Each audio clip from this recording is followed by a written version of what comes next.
আজকের খুতবার উদ্দেশ্য হচ্ছে আপনাদের সাথে সূরা হাদীদের একটি আয়াত শেয়ার করা। কিন্তু এই আয়াত থেকে কিছু শিক্ষা বলার আগে আমি প্রাসঙ্গিক কিছু কথা বলতে চাই।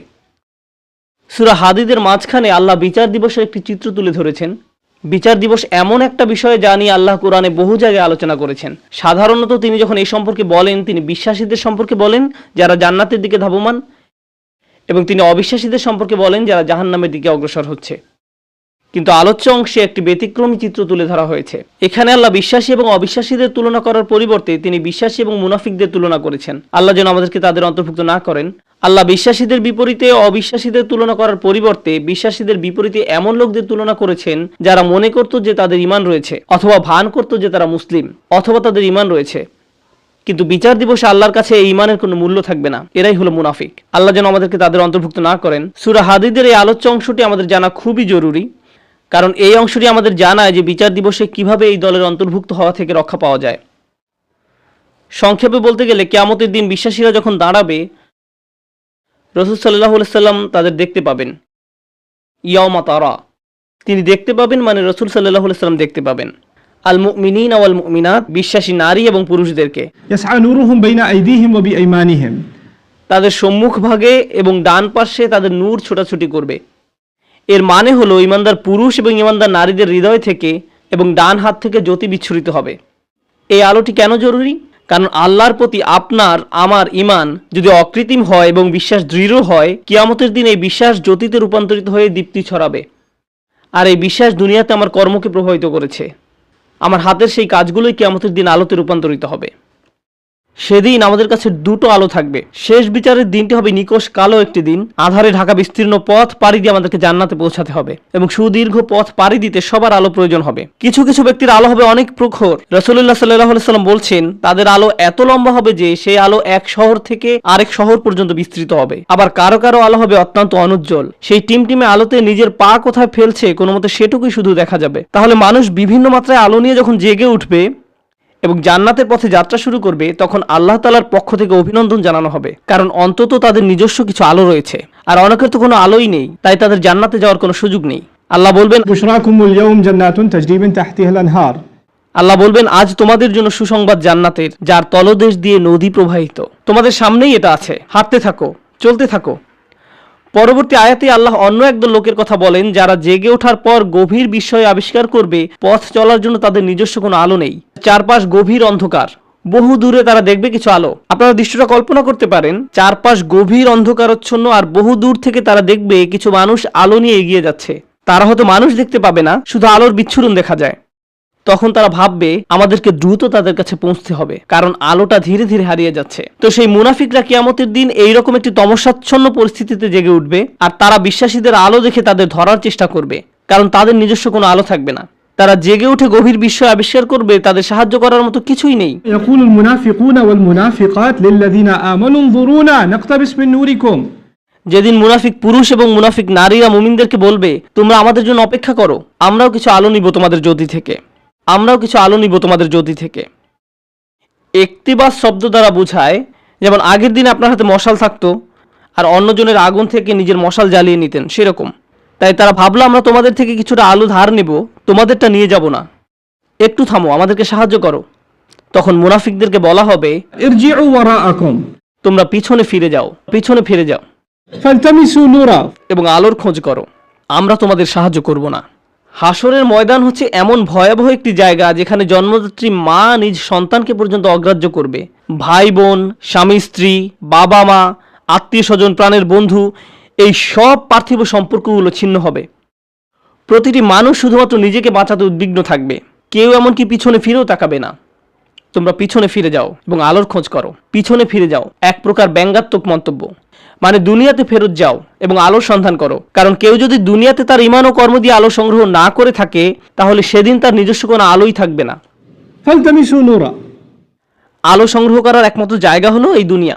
তারপরে মুনাফিকরা মুসলমানদেরকে ধরার চেষ্টা করবে। এভাবে যখন তারা বিশ্বাসীদের নিকটবর্তী হবে, ফাদুরিবা বাইনাহুম বিসুরিন লাহু বাব, ঠিক এমন একটি মুহূর্তে দুই দলের মাঝে একটি বৃহৎ প্রকাণ্ড দেয়াল নেমে আসবে, যার একটি দরজা থাকবে। এই দরজা সম্পর্কে আমরা অন্য সময় আলোচনা করব। আল্লাহ বলেন অতঃপর উভয় দলের মাঝখানে খাড়া করা হবে একটা প্রাচীর, ফলে এখন তারা ধরার চেষ্টা করলেও পারবে না। দেয়ালটি খাড়া হওয়ার পর আল্লাহ বলেন দেয়ালের অন্য পাশে যে 5টা মুনাফিকরা দেখতে পাবে না সেখানে থাকবে আল্লাহর করুণা, দয়া এবং মমতা, আর অপর দিকে থাকবে কঠোর শাস্তি এবং অন্ধকার। কঠোর শাস্তি এবং অন্ধকার। তাহলে এখন শুধু অন্ধকারই নয়, রয়েছে বিশাল এক দেয়াল, ফলে তাদের পালানোর আর কোনো জায়গা নেই। আর পেছনে দেখতে পাবে শাস্তি তাদেরকে আচ্ছন্ন করার জন্য এগিয়ে আসছে। তখন এই মুনাফিকরা, আল্লাহ আমাদের তাদের অন্তর্ভুক্ত না করুন, মুনাফিকরা মরিয়া হয়ে বলবে, ألم نكن معكم আমরা কি তোমাদের সাথে ছিলাম না? লক্ষ্য করুন, মুনাফিকরা অপর পাশে থাকা মুমিনদেরকে ডাকছে। স্পষ্টতই দরজা এই পাশ থেকে খোলা যায় না। আরে দরজাটা খোলো না, আমরা তো তোমাদের সাথেই থাকতাম। এভাবে মরিয়া হয়ে ডাকা হবে। সামনে অগ্রসর হওয়ার পূর্বে এটা বোঝা গুরুত্বপূর্ণ। এই কারণেই আমি আজকের খুতবার জন্য এই আয়াতটি পছন্দ করেছি। এই বাক্যটার কারণে, আলাম নাকুম মাকুম, আমরা কি তোমাদের সাথে ছিলাম না?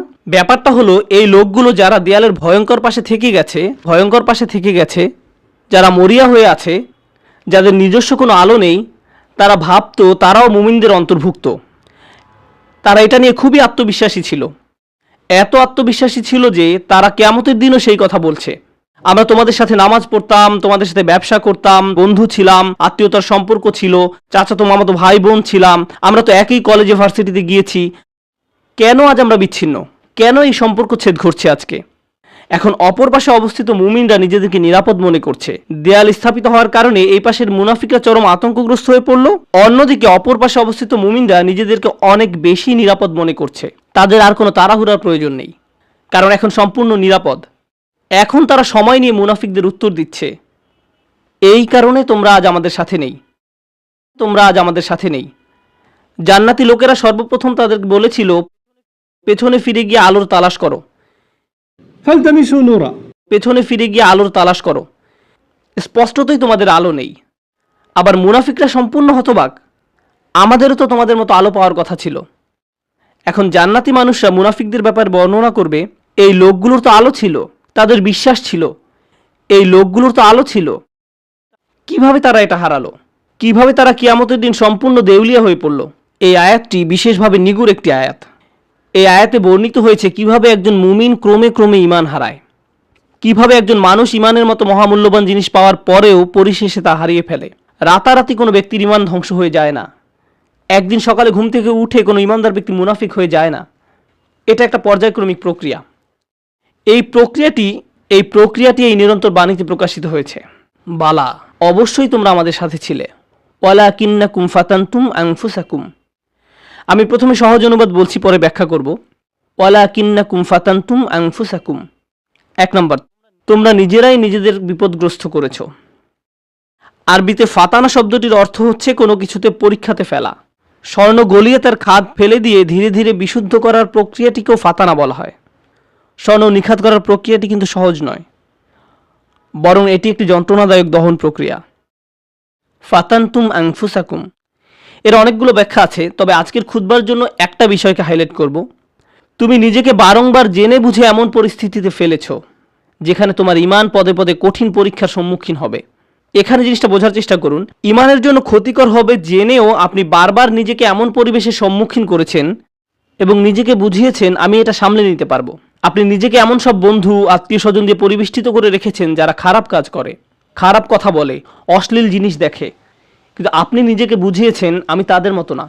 আপনি বারবার ওই সব পরিবেশে যেতেন, আপনি এমন সব আড্ডায়, জায়গায়, পরিস্থিতিতে দিনের পর দিন, মাসের পর মাস, বছরের পর বছর মিশেছেন। আপনি নিজেকে প্রবোধ দিয়েছেন এইসব আমার উপরে কোনো প্রভাব ফেলবে না, সবাইকে প্রভাবিত করলেও আমাকে করবে না।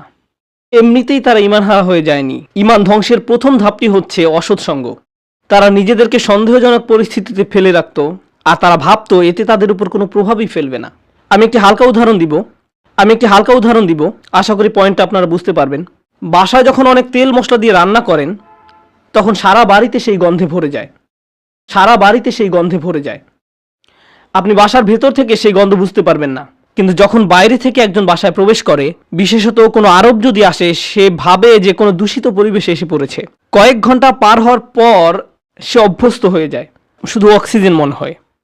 ঠিক একইভাবে আপনি প্রথমে খারাপ কোনো পরিবেশে গমন করলে সাথে সাথে বুঝতে পারেন এটা ঠিক নয়, আমি খারাপ হয়ে যাব, আমার এখানে থাকা উচিত নয়। আপনার অন্তর অস্বস্তি অনুভব করে, কিন্তু আপনি যদি বারবার বারবার বারবার এই পরিবেশে যেতে থাকেন, তখন কি হবে? আপনি আর খারাপ বোধ করবেন না। কেউ যদি জীবনে প্রথমবার কোনো ধূমপায়ীর পাশে বসে, তখন সিগারেটের গন্ধে সে কাশতে থাকবে, চোখ দিয়ে পানি আসবে, ফ্রেশ বাতাসের জন্য ছটফট করবে এবং সে দ্রুত সেই জায়গা ছেড়ে চলে যেতে চাইবে। বছরখানেক পর এটাই তাদের অক্সিজেনে পরিণত হয়। সিগারেট ছাড়া তারা নিঃশ্বাসও নিতে পারে না। তাহলে প্রথম সমস্যা হলো আপনি নিজেকে অসৎ পরিবেশে ফেলে রাখেন। ফাতানতুম আনফুসাকুম। দ্বিতীয় সমস্যাটি কী ছিল? দ্বিতীয় সমস্যাটি ছিল ওয়াতারাব্বাস্তুম। তোমরা প্রতীক্ষা করেছো, দীর্ঘসূত্রিতা করেছো। এখানে দীর্ঘসূত্রিতা বলতে কি বোঝানো হচ্ছে? আপনি বুঝতে পেরেছিলেন যে এটা খারাপ, আপনার নিজের বিবেকের মাধ্যমে আপনি বুঝতে পেরেছিলেন যে আমার নিজেকে পরিবর্তন করা উচিত, কিন্তু নিজেকে বুঝিয়েছেন ইনশাআল্লাহ আমি খুব দ্রুত নিজেকে পরিবর্তন করব। আমি জানি নিজেকে পাল্টাতে হবে, আমি জানি এটা খারাপ, শুধু এই সপ্তাহ পরেই আমি সম্পূর্ণ ভিন্ন মানুষে পরিণত হব। বেশি না, আর একটা সেমিস্টার 2 মাস ওই বকে যাওয়া বন্ধুদের সাথে থাকবো, তারপর আমি অন্য কোর্স নিব। এখন ওদেরকে রাগানো ঠিক হবে না। আমি জানি এটা খারাপ, শুধু এই 1 মাস আমি এসব করব। আর এই 1 সপ্তাহ, এই আর 1টা বা 2টা পার্টি, 1টা 2টা ড্রিঙ্কস, এভাবে আপনি নিজেকে বলতে থাকেন। আর সামান্য একটু এই 9-10 মাস পরেই তো রমজানে সব ছেড়ে দিব, পুরাই চেঞ্জ হয়ে যাব। আমার প্ল্যান আছে হজে যাওয়ার। হজ থেকে আসার পর দেখবেন আমি কেমন ভালো মানুষে পরিণত হই। এভাবে আপনি নিজেকে বলতে থাকেন আর সামান্য একটু, কিন্তু সে পর্যন্ত আমার জন্য দোয়া করতে থাকুন। ওয়াতারাব্বাস্তুম। এই মুহূর্ত থেকে নিজেকে পরিবর্তন করতে চান না, আপনি নিজেকে শুধু খারাপ পরিবেশে ফেলেই রাখছেন না, এখনো নিজেকে পরিবর্তনের জন্য কোনো পদক্ষেপ নিতেও প্রস্তুত নন। মনে হচ্ছে আপনার কাছ থেকে অনেক বেশি কিছু চাওয়া হচ্ছে। যেভাবে আছেন সেভাবেই থাকতে চান, আরো কিছু খারাপ উপভোগ করতে চান। এটাই ওয়াতারাব্বাস্তুম। আপনি ধারণা করে আছেন, আপনার প্রথম ধারণা ছিল আমি খারাপ পরিবেশে থাকলেও এটা আমার উপর কোনো প্রভাব ফেলতে পারবে না। সময়ের সাথে সাথে ভয়ঙ্কর খারাপ কিছু আপনার কাছে স্বাভাবিক হয়ে যায়। এখন অতারাব্বাস্তুম বা অপেক্ষা করতে থাকা, দীর্ঘসূত্রিতা করার প্রভাব কি? আপনি ভাবছিলেন আপনি যে কোনো সময় এই খারাপ কর্ম পরিত্যাগ করতে পারবেন, সব খারাপ সঙ্গ থেকে যে কোনো সময় সরে আসতে পারবেন। আমি তো আর আসক্ত না, আমার তো আর এটার দরকার নেই, আমি তো আর এর সাথে আটকে যাইনি, যখন তখন বেরিয়ে যেতে পারবো। কিন্তু বাস্তবতা এটা নয়।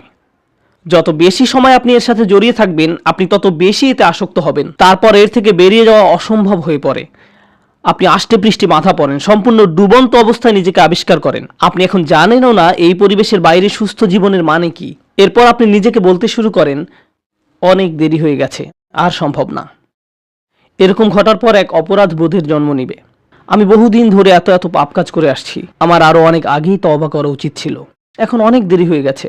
নিজেকে খারাপ ভাবতে অথবা মনের ভেতরে অনুশোচনা নিয়ে বেশি দিন কাটাতে কেউই পছন্দ করে না। তখন শয়তান এসে বলবে, তুমি এত অপরাধ বোধে ভুগছো কেন? তোমার তো কোনো দোষ নেই। এই ইসলাম নামের জিনিসটাই তোমার মনের ভেতর যত অপরাধ বোধের জন্ম দিয়েছে। এই ইসলাম বলছে এটা হারাম, ওটা গুনাহ, এভাবে কথা বলবে না, ওটা খেও না, অমুকটা দেখো না, ওখানে যেও না। এই ইসলাম তোমাকে নিজের সম্পর্কে খারাপ ধারণা দিচ্ছে। আচ্ছা, এই ইসলাম যে এত কঠিন সব নিয়মকানুন মেনে চলতে বলছে, এটা সত্য কিনা তুমি কি নিশ্চিত? শয়তানের ওয়াসওয়াসা শুনে বিভ্রান্ত ব্যক্তি ভাবতে থাকে, আমি আসলে কেন ইসলামে বিশ্বাস করি? মনে হয় যেন ইসলাম চায় না আমি আনন্দে থাকি। আমি শুধু আমার জীবন উপভোগ করতে চাই, আমি সুখী হতে চাই, আমি স্বাধীনভাবে বন্ধু বান্ধবের সাথে মৌজ মাস্তি করতে চাই, জীবনকে সর্বোচ্চ উপভোগ করতে চাই। আমি তো এমনিতেই কোরআনের সত্যতা সম্পর্কে নিশ্চিত নই। আল্লাহ বলে কেউ আছে কিনা এই ব্যাপারেও আমার সন্দেহ আছে। এই কোরআন হাদিস কতটা নির্ভরযোগ্য? আমাদের আশেপাশে এরকম বিভ্রান্ত অবস্থায় অনেক আব্দুল্লাহ, জয়নব, আলী, ফাতিমা, আব্দুল করিম, আহমদ, রুকাইয়া তরুণ তরুণীর আমরা দেখতে পাই। তারা খুব নির্ভীকভাবে বলে ইসলাম নিয়ে আমার মনে অনেক সন্দেহ আছে। আর এই মানুষগুলো এমন নয় যে তাদের দর্শন শাস্ত্রে পিএইচডি রয়েছে বা ইসলামের ইতিহাসে ব্যাপক জ্ঞান রয়েছে, কিংবা এসব বিষয়ে বহুদিনের অধ্যয়নের ফলে তাদের মনে ধীরে ধীরে সংশয়ের জন্ম নিয়েছে। আসল ব্যাপার তা নয়। এরা নিজেদের জন্য জেনে বুঝে খারাপ সঙ্গ এবং অসৎ পরিবেশ বেছে নিয়েছিল। আমি যেমন শত শত মানুষের সাথে কথা বলেছি, তারা আক্ষরিক অর্থে এই আয়াতের ভিতরে জীবনযাপন করছে। তোমরা নিজেরাই নিজেদেরকে বিপদগ্রস্ত করেছো, প্রতীক্ষা করেছো, সন্দেহ পোষণ করেছো এবং অলিক আশার পেছনে বিভ্রান্ত হয়েছো। অবশেষে আল্লাহর আদেশ এসে পৌঁছেছে। তারপর এক সময় তারা ধর্ম নিয়ে সন্দেহ পোষণ করতে থাকে, কিন্তু তাদের এই সন্দেহের সাথে যুক্তি বা বুদ্ধির কোনো সম্পর্ক নেই। ওয়ারতাবতুম, সন্দেহ পোষণ করেছে। জানেন সন্দেহ কি করে? সন্দেহ প্রথমে তাদের ইসলামের গণ্ডি থেকে বের করে দিবে। তারা এভাবে নিজেকে সান্ত্বনা দিবে, এটা তো আসলে পুরোপুরি সত্য না, সুতরাং এটা না মানার কারণে আমার খারাপ অনুভব করার দরকার নেই। যখন তাদের মনে সন্দেহ দানা বাঁধতে থাকে এবং সময়ের সাথে সাথে সেই দানা দেয়ালে পরিণত হয়, তখন তারা এই দেয়ালের আড়ালে নিজেকে লুকাবে এবং নানা প্রকারের অনৈতিক কাজের বৈধতা দেবে। একবার যখন তারা এই পর্যায়ে এসে উপনীত হবে, তখন দুটো জিনিস তাদের কাছ থেকে তুলে নেওয়া হবে। জান্নাতের আকাঙ্ক্ষা কেড়ে নেওয়া হবে, আল্লাহর সন্তুষ্টি লাভের আকাঙ্ক্ষা কেড়ে নেওয়া হবে, অন্তরে সেই বিশেষ নূর ধারণ, স্পৃহা, এইসব কিছু চাওয়ার বাসনা হারাবে। তাদের এই দুনিয়াতেই সেটা নেই। যে লোক আল্লাহর নিকট থেকে সেই সফলতা পেতে চায়, আল্লাহ তাদেরকে এই দুনিয়াতেই তা দিবেন, কিন্তু সেই আকাঙ্ক্ষা তো এখন আর অবশিষ্ট নেই। তাদের এই সম্পর্কে সন্দেহ রয়েছে। 2 নাম্বার, জাহান্নামের ভয় হারাবে। এই দুইটা জিনিস তারা হারাবে, আল্লাহর সন্তুষ্টি লাভের প্রত্যাশা এবং জাহান্নামের আতঙ্ক। এই ব্যক্তির কাছে এখন কিয়ামত বা বিচার দিবসের কোনো মূল্য নেই। কেউ তার সামনে জান্নাত, জাহান্নাম, শেষ বিচারের কথা বললে এটা তার কাছে তামাশা মনে হয় এবং এমনকি এইসব নিয়ে হাসি ঠাট্টা করবে। যখন কারো অন্তর থেকে আখিরাতের প্রাপ্তির আশা হারিয়ে যায় এবং জাহান্নামের শাস্তির ভয় মন থেকে দূর হয়ে যায়, তখন কি হয় জানেন? তখন তার কাছে শুধু একটা জিনিসই গুরুত্ব পায়, দুনিয়া। মনে প্রাণে পুরোপুরি দুনিয়ামুখী হয়ে যায়। যেহেতু পরকাল বলে কিছু নেই, তাই এই দুনিয়াতেই যা কিছু করার পাবার জন্য মরিয়া হয়ে যেতে হবে। অর্থ, বিত্ত, সাফল্য, সম্পদ, জনপ্রিয়তা, বিনোদন, মৌজ মাস্তি, সব ধরনের ম্যাটেরিয়াল থিং যে কোনোভাবে যে কোনো পথে অর্জন করাটাই মুখ্য ব্যাপার হয়ে দাঁড়াবে। সে ভাববে দুনিয়া দিয়ে এইসব প্রাপ্তির ভিতরে রয়েছে সব আনন্দ এবং চূড়ান্ত মানসিক তৃপ্তি, মৌজ মাস্তি, সব ধরনের ম্যাটেরিয়াল থিং। তাই পরবর্তী ধাপটা হচ্ছে অগররাতকুমুল আমানিয়্যু, অলিক আশার পেছনে বিভ্রান্ত হয়েছে। সে মিথ্যা আশার পেছনে ছুটেছে এবং মনে করেছে পার্থিব অর্জন তাকে সুখী করবে। সে তার সম্পূর্ণ জীবন শুধু এই লক্ষ্যেই ব্যয় করেছে। সে মনে করেছিল এই সব কিছু তাকে তার লক্ষ্যে পৌঁছে দেবে। কারোর জন্য সেটা হয় পরবর্তী কোনো মুভি, কারোর জন্য কোনো খেলনা, কারোর জন্য নেক্সট স্মার্টফোন। যেমন কোনো স্টার ওয়ার মুভি বের হলে টিকিটের লাইনে হজের ভিসার লাইনের চেয়েও লম্বা লাইন হয়, কারণ তাকে এখনই এটা দেখতে হবে, এখনই এটা দেখতে হবে। যদি এখন না দেখা হয়, জীবন তো তাহলে পুরাই ব্যর্থ। এখনই এটা দেখতে হবে। যদি মুক্তি পাওয়ার রাতে না দেখা হয়, জীবনের তো তাহলে কোনো মূল্যই থাকে না। তাই এখনই দেখতে হবে। এরপর সে ভেবেছিল এই মুভি দেখলে তা হয়তো তাকে এক ধরনের মানসিক পরিপূর্ণতা দিবে, যা সে কোথাও পায়নি। হল থেকে বের হয়ে এসে চোখ বড় বড় করে বলে, এটা দারুণ ছিল। পরক্ষণে আবার বিষণ্ণ হয়ে যাবে। নিজেকে প্রশ্ন করবে, এখন কি করব? আবার দেখব মুভিটা, এটা দারুণ ছিল। প্রথমবারের মতো অতটা ভালো না লাগলেও মোটামুটি ভালো লাগবে, কারণ যে জিনিসটা তাদের প্রকৃত শান্তি দেওয়ার কথা, আল্লাহর সন্তুষ্টির অন্বেষণ, সেটা তো আর জীবনের লক্ষ্য নয়। সেই ইচ্ছাটাও আর অবশিষ্ট নেই। অগররাতকুমুল আমানিয়্যু হাত্তা জাআ আমরুল্লাহ, অবশেষে আল্লাহর আদেশ এসে পৌঁছেছে।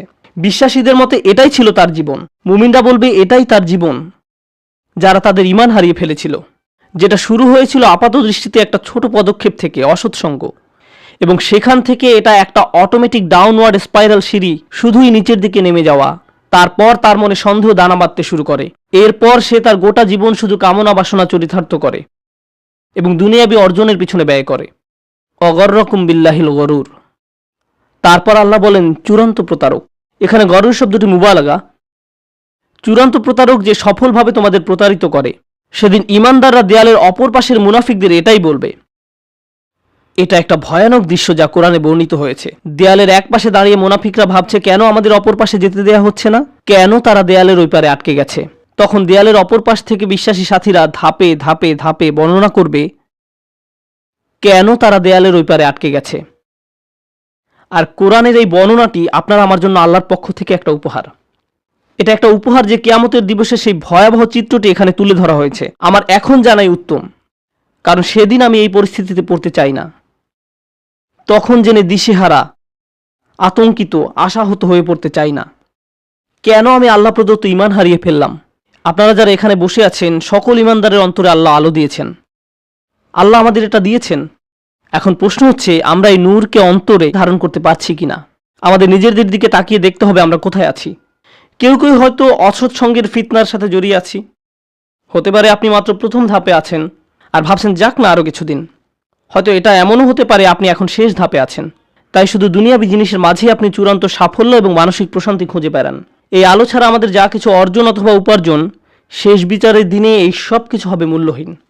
শেষ বিচারের দিনে এই সব কিছু হবে মূল্যহীন। তাই এই অনুচ্ছেদে আল্লাহ তাআলা এটাকে প্রথমে আলো হিসাবে বর্ণনা করেছেন। বিচার দিবসে এই আলোরই একমাত্র মূল্য থাকবে। তাই এই অনুচ্ছেদের প্রথমে আল্লাহ তাআলা এটাকে আলো হিসাবে বর্ণনা করেছেন। বিচার দিবসে এই আলোরই একমাত্র মূল্য থাকবে।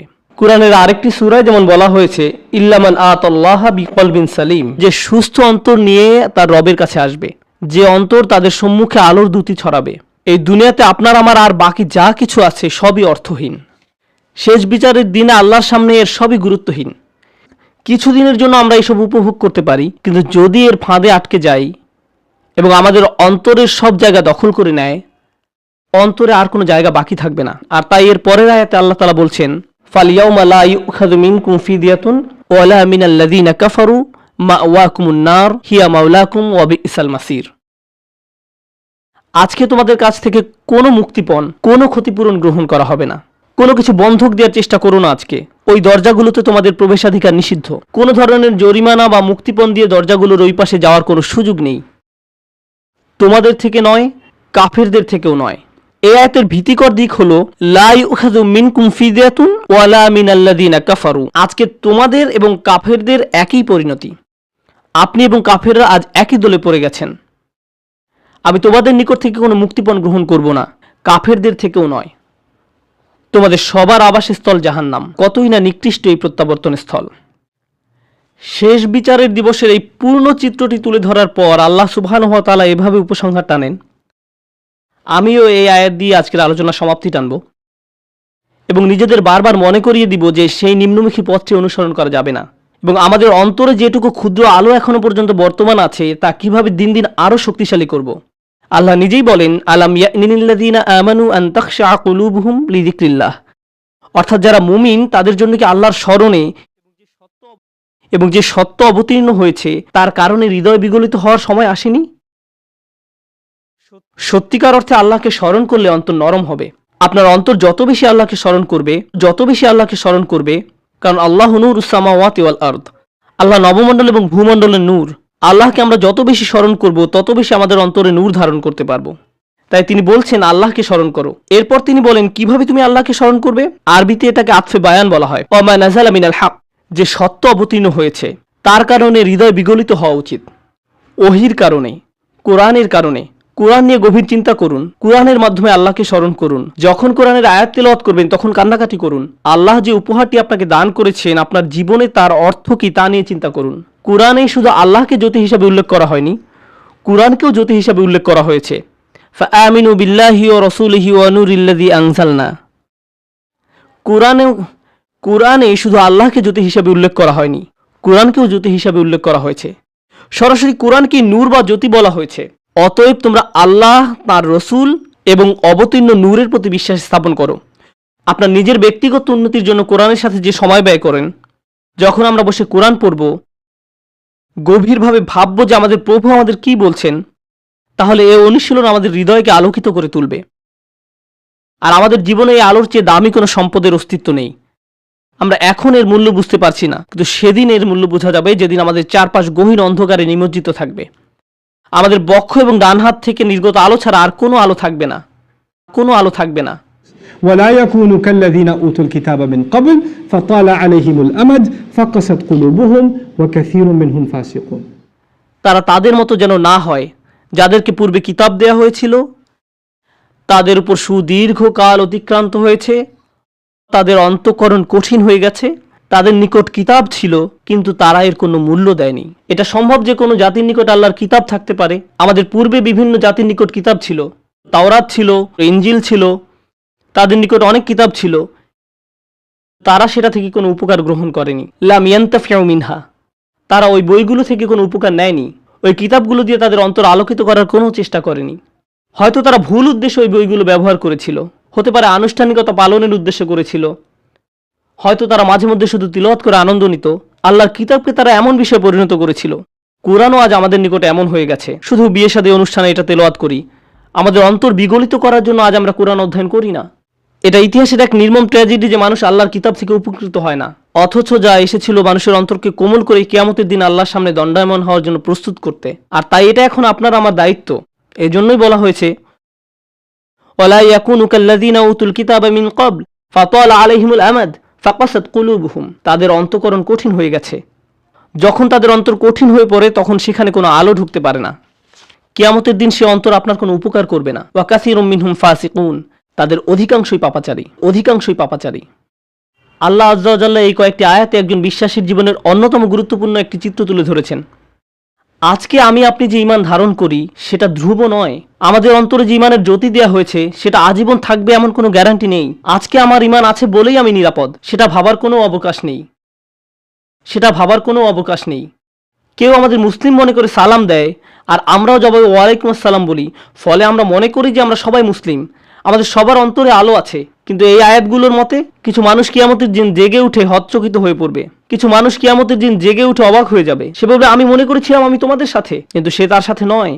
তাই ভালো হয় আমরা যদি এখনই বুঝতে পারি এটা স্বয়ংক্রিয় নয়, এটার গ্যারান্টি নেই। আপনাকে ব্যক্তিগতভাবে এর জন্য প্রচেষ্টা চালাতে হবে, আমাকে ব্যক্তিগতভাবে এর জন্য প্রচেষ্টা চালাতে হবে। বিচার দিবসে আপনার ঈমান যেমন আপনাকে সাহায্য করবে না, তেমনি আমার ঈমানও আপনাকে সাহায্য করবে না। আমরা সবাই নিজ নিজ চিন্তায় অস্থির থাকব, নিজেদের আলোর জন্য চিন্তা করব। ইরজিউ ওয়ারাআকুম ফালতামিসু নূরা, তোমরা পিছনে ফিরে যাও এবং আলোর খোঁজ করো। এখন আমরা একে অন্যের সাহায্য করতে পারি, এখন আমরা একে অন্যের ঈমান শক্তিশালী করার ক্ষেত্রে ভূমিকা রাখতে পারি, কিন্তু সেদিন আল্লাহর সাহায্য ছাড়া আর কোনো সাহায্য থাকবে না। আল্লাহ আয্যা ওয়া জাল্লা আমাদেরকে তাদের অন্তর্ভুক্ত করুন যারা তাদের আলো সংরক্ষণ করবে।